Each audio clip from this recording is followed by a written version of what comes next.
Hello, my name is Dale Dufay. I'm going to do the audio on this video for Mary Hall. Now, she found another area in Antarctica. You saw the coordinates there, but you could always look down at the lower right here and see the coordinates and the distance the camera view is from the Earth. It's 2 miles up. But she found this area. You can see it looks like pixelation. Right here's a data line right there.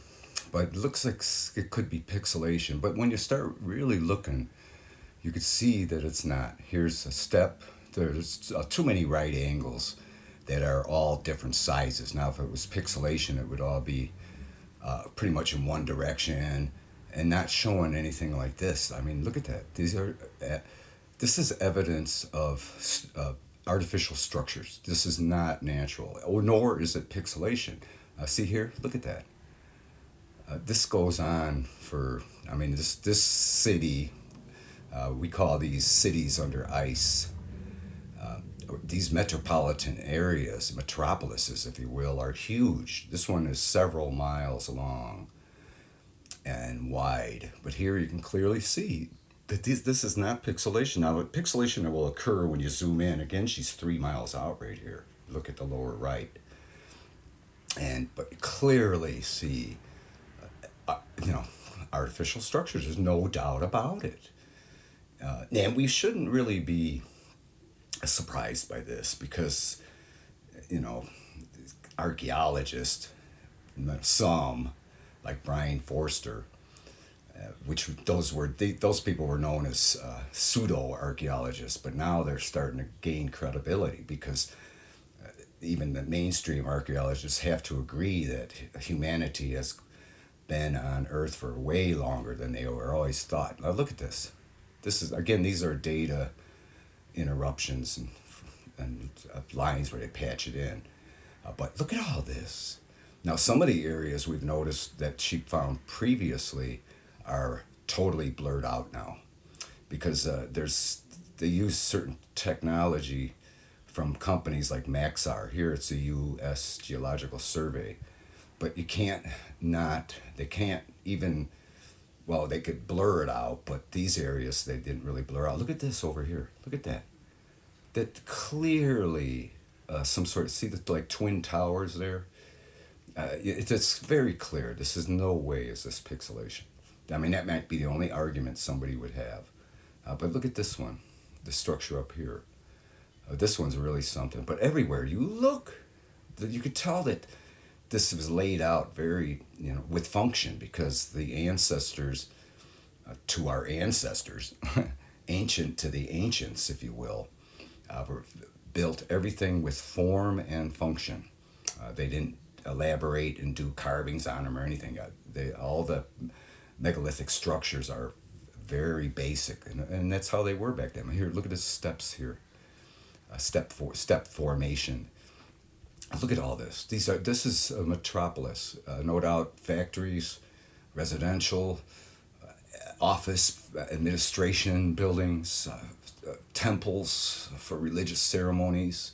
Look at all this. Everywhere you look. And even some of these blurred out areas. Now that, there's still ice on top of this, but it's melting enough to where you can see the ruins. They're literally ruins because, they didn't build these cities underneath the ice when the ice was there. And this ice has been here for, a million years or so, at least.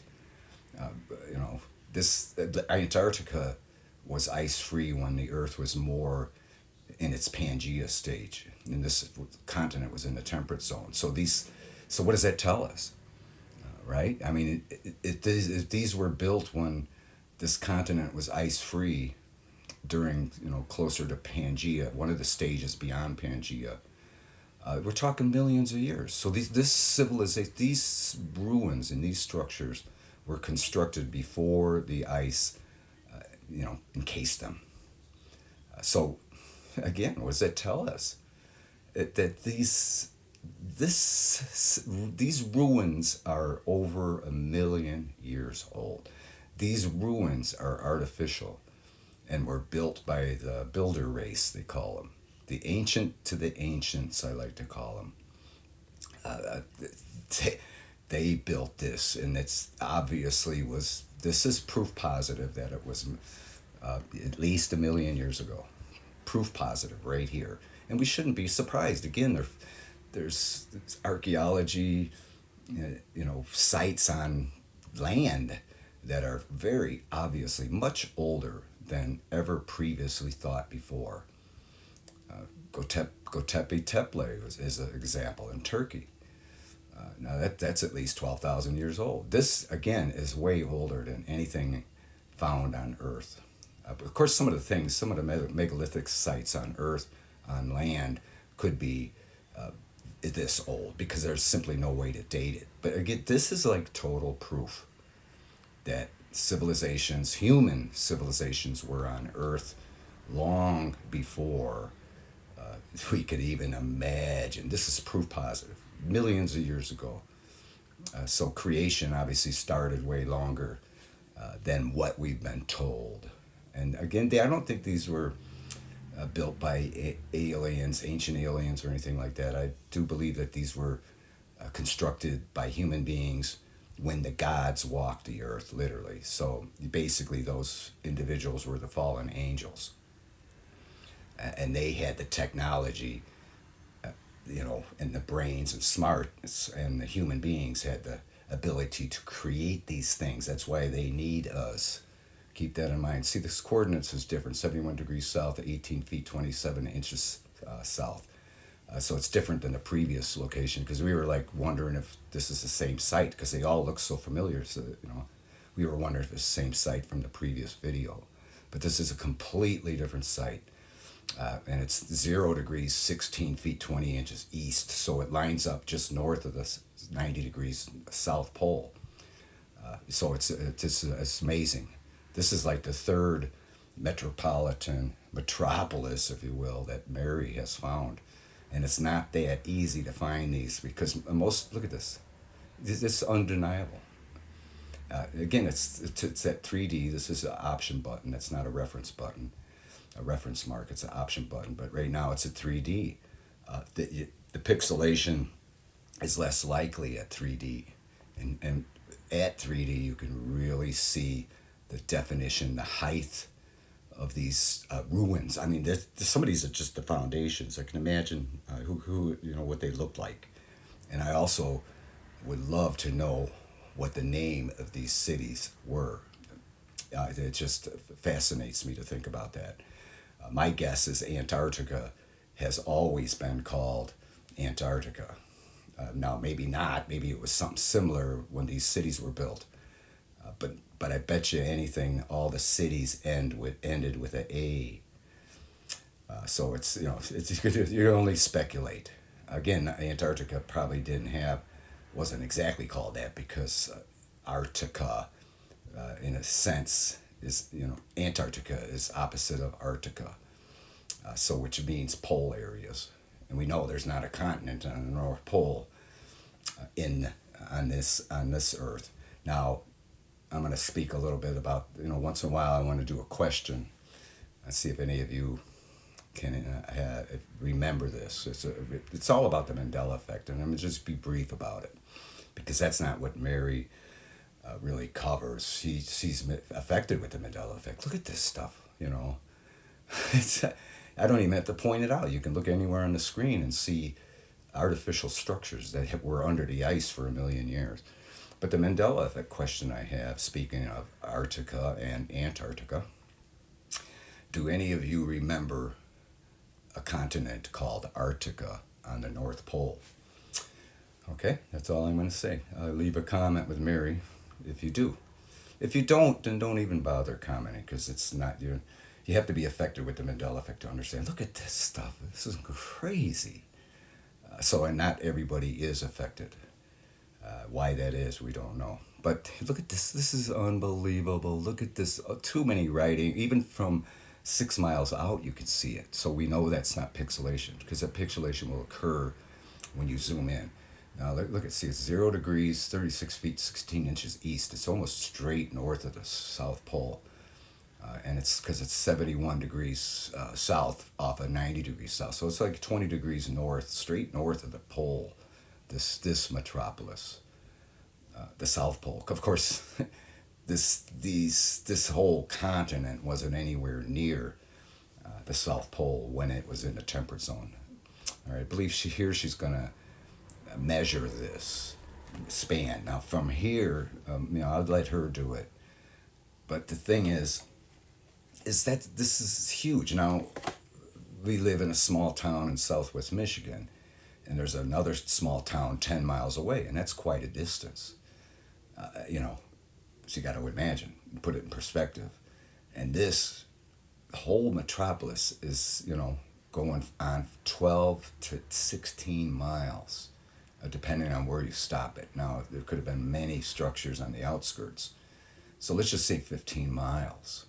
That's remarkable when you think about it. That's a huge metropolis. Again, built with form and function. I bet they didn't have traffic jams or anything. I bet they didn't even need traffic, because it's obvious that our ancestors, the ancestors to our ancestors, the ancient to the ancients, had extreme high technology, ultra high technology compared to us. They probably had anti-gravity everything, which is apparent because of the megalithic structures that are all over. Those stones are impossible to even handle, let alone travel 90 miles or whatever from the quarry. So they obviously had extreme technology. So these ruins here could have had anything on them as far as crystal structures and things like that. But most of it, what's remaining here, was built with stone, and no doubt some of these foundation remnants here, these ruins, if you were able to explore them, you would see that they were probably made with very huge stones that needed no mortar to join, just like a lot of the things that are discovered on land.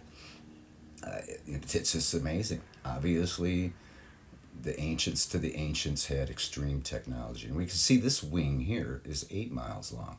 It's almost like the metropolis goes off this way, and then this wings off here. So again, it was probably, no doubt, form and function, no doubt resources in the area that they could tap into to create whatever they needed to, which were things beyond our comprehension, like their building techniques.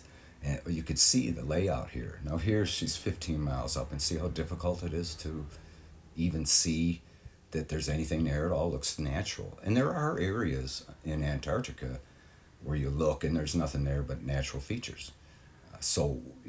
And they're zoomed in at the same distance that these sites are.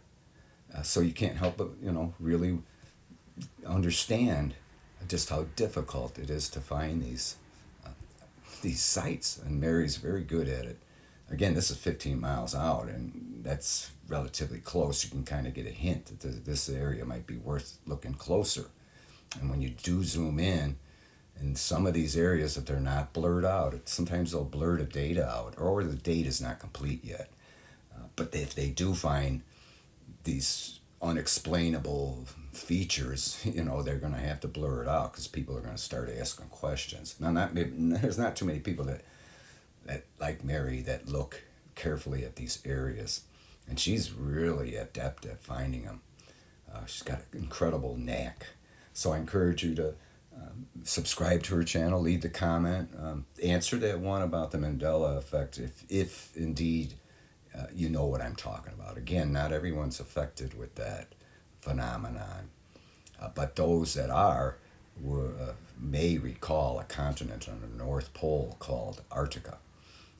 After all, why would they have an Antarctica continent if there wasn't an Arctica continent? Of course, in these realities, it would, that's Antarctica because it's anti to Arctic, the Arctic in general, not a continent, because there is no continent up there. But I was just curious if any of you viewers out there remember a continent on the North Pole called Antarctica. So I thank you for watching, and I'll talk at you later.